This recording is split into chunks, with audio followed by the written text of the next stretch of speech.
शुक्र प्रदोष व्रत की पौराणिक कहानी। इस व्रत में भगवान शिव और माता पार्वती के साथ ही उनके पूरे परिवार की पूजा करने से व्रत सफल होता है। यह व्रत संतान प्राप्ति के लिए बहुत उपयोगी माना जाता है। प्रदोष व्रत शुक्रवार को पड़ता है तो वह शुक्र प्रदोष व्रत कहलाता है। शुक्रवार के शुभ योग में प्रदोष का व्रत करने से भगवान शिव के साथ ही माँ लक्ष्मी भी प्रसन्न होती हैं। शुक्रवार के दिन जब भी त्रयोदशी तिथि का संयोग बनता है तब शुक्र प्रदोष व्रत लगता है। शुक्र प्रदोष व्रत के साथ चतुर्दशी तिथि का भी संयोग बन जाए तो यह और भी उत्तम होता है। शुक्र प्रदोष व्रत के संयोग में पुराण में वर्णित शुक्र प्रदोष व्रत की कथा। प्राचीन काल की बात है। एक नगर में 3 मित्र रहते थे। तीनों में घनिष्ठ मित्रता थी। उसमें एक राजा का बेटा, दूसरा ब्राह्मण का पुत्र और तीसरा सेठ का पुत्र था। राजकुमार व ब्राह्मण पुत्र का विवाह हो चुका था। सेठ के पुत्र का विवाह के बाद गोना नहीं हुआ था। एक दिन तीनों मित्र आपस में स्त्रियों की चर्चा कर रहे थे।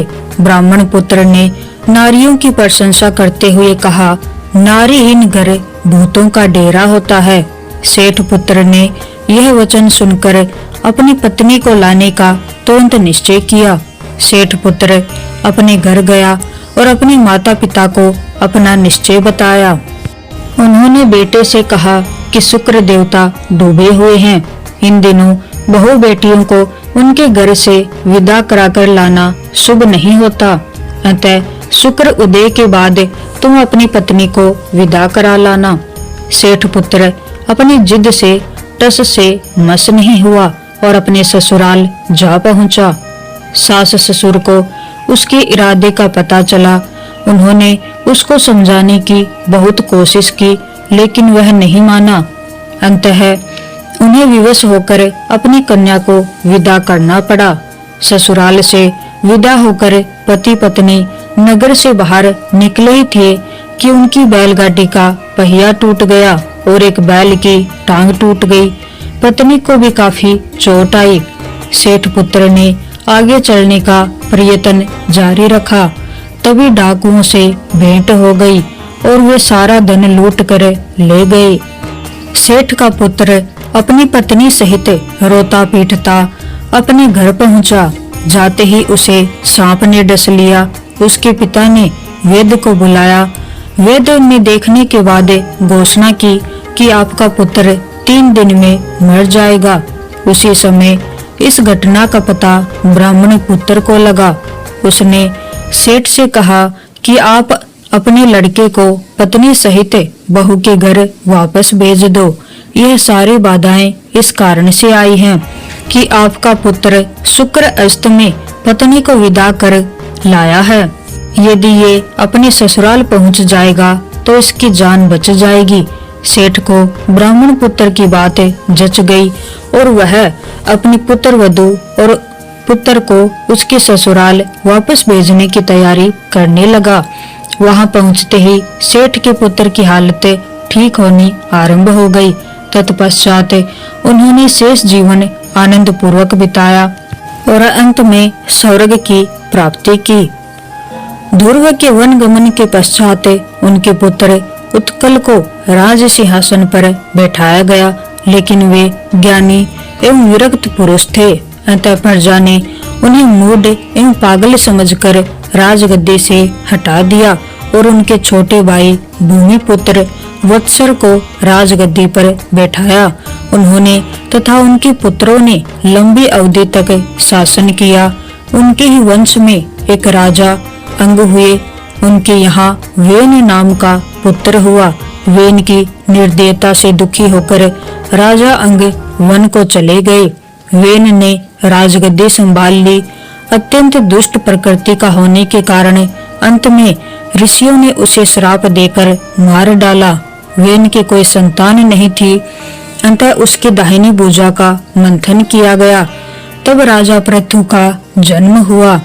ध्रुव के वंश में वेन जैसा क्रूर जीव क्यों पैदा हुआ, इसके पीछे क्या रहस्य है, यह जानने की इच्छा बड़ी स्वाभाविक है।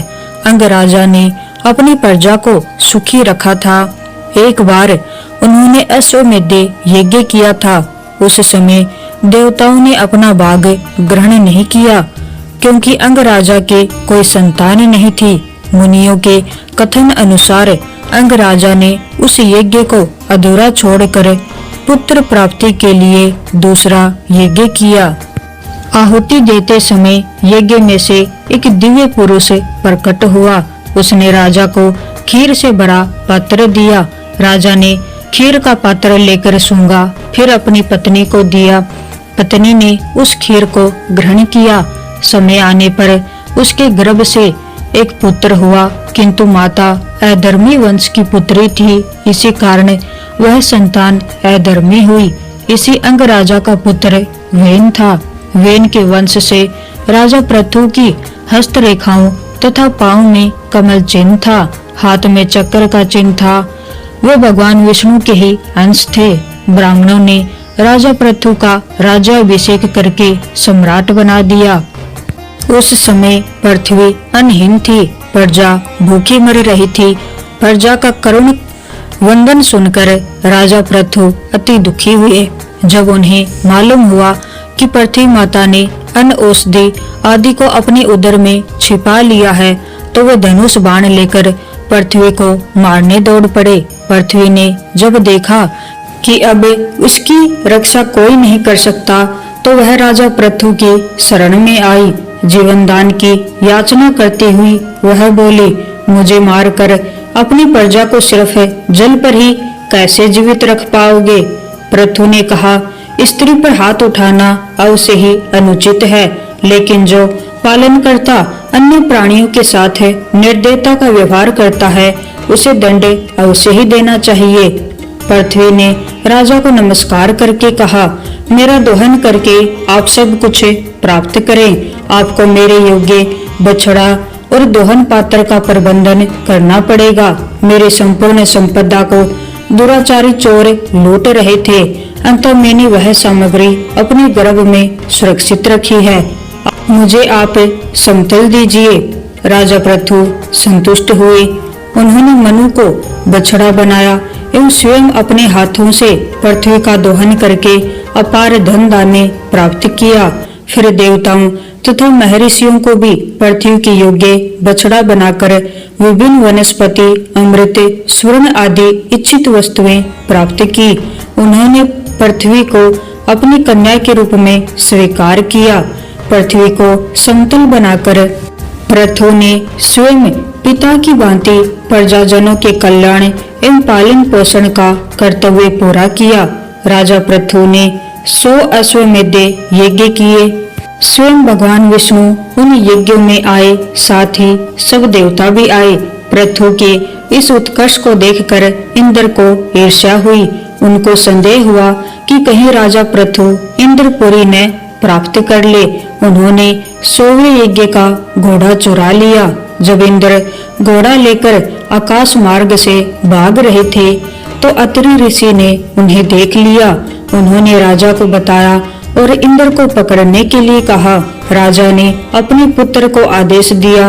पृथु कुमार ने भागते हुए इंद्र का पीछा किया। इंद्र ने वेश बदल रखा था। पृथु के पुत्र ने जब देखा कि भागने वाला जटाजूट एवं भस्म लगाए हुए है, तो उसे धार्मिक व्यक्ति समझकर बाण चलाना उपयुक्त न समझा। वह लौट आया। जब अत्रि मुनि ने उसे पुनः पकड़ने के लिए भेजा, फिर से पीछा करते हुए पृथु कुमार को देखकर इंद्र घोड़े को वहीं छोड़कर अंतर्ध्यान हो गए। पृथु कुमार अश्व को लेकर यज्ञशाला में आए। सभी ने उनके पराक्रम की स्तुति की। अश्व को पशुशाला में बांध दिया गया। इंद्र ने छिपकर पुनः अश्व को चुरा लिया। अत्रि ऋषि ने यह देखा तो पृथु कुमार को बताया। पृथु कुमार ने इंद्र को बाण का लक्ष्य बनाया, तो इंद्र ने अश्व को छोड़ दिया और भाग गए। इंद्र के इस षड्यंत्र का पता पृथु को चला तो उसे बहुत क्रोध आया। ऋषियों ने राजा को शांत किया और कहा, आप व्रती हैं, यज्ञ पशु के अतिरिक्त आप किसी का भी वध नहीं कर सकते, लेकिन हम मंत्र द्वारा इंद्र को ही हवन कुंड में भस्म किए देते हैं। यह कहकर ऋषियों ने मंत्र से इंद्र का आह्वान किया। वे आहुति डालना ही चाहते थे कि वहां ब्रह्मा प्रकट हुए। उन्होंने सबको रोक दिया। उन्होंने पृथु से कहा, तुम और इंद्र दोनों ही परमात्मा के अंश हो। तुम तो मोक्ष के अभिलाषी हो। इन यज्ञों की क्या आवश्यकता है? तुम्हारा 100वां यज्ञ संपूर्ण नहीं हुआ है। चिंता मत करो, यज्ञ को रोक दो। इंद्र के पाखंड से जो अधर्म उत्पन्न हो रहा है उसका नाश करो। भगवान विष्णु स्वयं इंद्र को साथ लेकर पृथु की यज्ञशाला में प्रकट हुए। उन्होंने पृथु से कहा, मैं तुम पर प्रसन्न हूँ। यज्ञ में विघ्न डालने वाले इंद्र को तुम क्षमा कर दो। राजा का धर्म प्रजा की रक्षा करना है। तुम तत्वज्ञानी हो, भगवत प्रेमी, शत्रु को भी समभाव से देखते हो। तुम मेरे परम भक्त हो। तुम्हारी जो इच्छा हो वह मांग लो। राजा पृथु भगवान विष्णु के वचनों से प्रसन्न थे। इंद्र लज्जित होकर राजा पृथु के चरणों में गिर पड़े। पृथु ने उन्हें उठाकर गले से लगा लिया। राजा पृथु ने भगवान विष्णु से कहा, भगवान, सांसारिक भोगों का वरदान मुझे नहीं चाहिए। यदि आप देना ही चाहते हैं तो मुझे सहस्त्र कान दीजिए, जिससे आपका कीर्तन, कथा एवं गुणगान हजारों कानों से श्रवण करता रहूं। इसके अतिरिक्त मुझे कुछ नहीं चाहिए। भगवान विष्णु ने कहा, राजन, तुम्हारी अविचल भक्ति से मैं अभिभूत हूँ। तुम धर्म से प्रजा का पालन करो। यह कहकर भगवान विष्णु अंतर्ध्यान हो गए। राजा पृथु की अवस्था जब ढलने लगी तो उन्होंने पुत्र को राज्य का भार सौंपकर पत्नी अर्ची के साथ वानप्रस्थ आश्रम में प्रवेश किया। वे भगवान विष्णु की कठोर तपस्या करने लगे। अंत में तप के प्रभाव से भगवान में चित्त स्थिर करके उन्होंने देह त्याग कर दिया। उनकी पतिव्रता पत्नी महारानी अर्ची पति के साथ ही अग्नि में भस्म हो गई। दोनों परम धाम को प्राप्त हुए।